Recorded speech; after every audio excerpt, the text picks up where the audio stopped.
ನಿರಂತರ ಸುದ್ದಿಗಳಿಗೆ ಸಬ್ಸ್ಕ್ರೈಬ್ ಮಾಡಿ ನಮ್ಮ ಚಾನೆಲ್. ಈ ಬೆಲ್ ಐಕಾನ್ ನ ಪ್ರೆಸ್ ಮಾಡಿ ತಾಜಾ ಸುದ್ದಿಗಳನ್ನ ಪಡೀರಿ.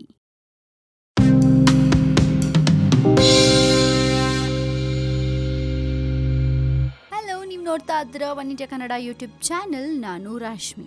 ಸಿದ್ದರಾಮಯ್ಯನವ್ರನ್ನ ದುಶ್ಯಾಸನನಿಗೆ ಹೋಲಿಸಿದ ವಿಶ್ವನಾಥ್. ಎಸ್, ಬೆಂಗಳೂರಿನ ಪ್ರೆಸ್ ಕ್ಲಬ್ ನಲ್ಲಿ ಮಾಧ್ಯಮ ಸಂವಾದ ಉದ್ದೇಶಿಸಿ ಮಾತನಾಡಿದ ಮಾಜಿ ಸಂಸದ ಎಚ್ ವಿಶ್ವನಾಥ್ ಮುಖ್ಯಮಂತ್ರಿ ಸಿದ್ದರಾಮಯ್ಯನವ್ರನ್ನ ದುಶ್ಯಾಸನನಿಗೆ ಹೋಲಿಸಿದ್ದಾರೆ. ಗಣಿ ದಣಿಗಳ ವಿರುದ್ಧ ಬಳ್ಳಾರಿಗೆ ಪಾದಯಾತ್ರೆ ಮಾಡಿ ತೊಡೆ ತಟ್ಟಿ ಸಿದ್ದರಾಮಯ್ಯ ಭೀಮ ಭಾಷಣ ಬಿಗಿದಿದ್ರು. ಇದೇ ಸಿದ್ದರಾಮಯ್ಯನವರು ಇಂದು ದುಶ್ಯಾಸನರಾಗಿದ್ದಾರೆ. ಹೀಗಂತ ವಿಶ್ವನಾಥ್ ಕಿಡಿಕಾರಿದ್ದಾರೆ. ಅವತ್ತು ರೆಡ್ಡಿಗಳ ಕೋಟಿ ಕೋಟಿ ಹಣದಿಂದ ಖಜಾನೆ ತುಂಬಿಸ್ತೀನಿ ಅಂತ ಹೇಳಿದ್ರು. ನೀವು ಕೊಟ್ಟ ಭರವಸೆ ಏನಾಯ್ತು ಅಂತ ಸಿದ್ದರಾಮಯ್ಯನವರಿಗೆ ಚಾಟಿ ಏಟನ್ನ ಬೀಸಿದ್ದಾರೆ. ನೀವು ಜನತೆಗೆ ಕೊಟ್ಟ ಮಾತನ್ನ ತಪ್ಪಿದ್ದೀರಾ, ಆದ್ರೂ 100 ಕೋಟಿ ಖರ್ಚು ಮಾಡಿ ನುಡಿದಂತೆ ನಡೆದಿದ್ದೀವಿ ಅಂತ ಜಾಹೀರಾತು ಹಾಕ್ತಿದ್ದೀರಾ. ಇದು ಸರಿನಾ ಅಂತ ಹರಿಹಾಯ್ದಿದ್ದಾರೆ. ಇದೇ ವೇಳೆ ತಮ್ಮನ್ನ ಜೆಡಿಎಸ್ ನಿಂದ ಕರೆತಂದ ದಿನಗಳನ್ನ ನೆನಪಿಸಿಕೊಂಡ ವಿಶ್ವನಾಥ್ ತಮ್ಮನ್ನ ಎಸ್.ಎಂ. ಕೃಷ್ಣ ಜೆಡಿಎಸ್ ನಿಂದ ಕಾಂಗ್ರೆಸ್ಗೆ ಕರೆತಂದ್ರು. ಆದ್ರೆ ಇವತ್ತು ಅವರೇ ಕಾಂಗ್ರೆಸ್ ನಲ್ಲಿ ಇಲ್ಲ. ಕೃಷ್ಣ ಅವರ ಬಗ್ಗೆ ಕನಿಷ್ಠ ಕೃತಜ್ಞತೆನೂ ಕಾಂಗ್ರೆಸ್ನವರಿಗೆ ಇಲ್ಲ ಅಂತ ವಿಶ್ವನಾಥ್ ಅಭಿಪ್ರಾಯ ಪಟ್ಟಿದ್ದಾರೆ. ಇದೇ ಸಂದರ್ಭದಲ್ಲಿ ಅವರು ಇವತ್ತು ಕಾಂಗ್ರೆಸ್ ಹೈಕಮಾಂಡ್ ವೀಕ್ ಆಗಿದೆ, ಕರ್ನಾಟಕದಲ್ಲಿ ಸಿದ್ದರಾಮಯ್ಯನವರ ಕಾಂಗ್ರೆಸ್ ಇದೆ ಅಂತ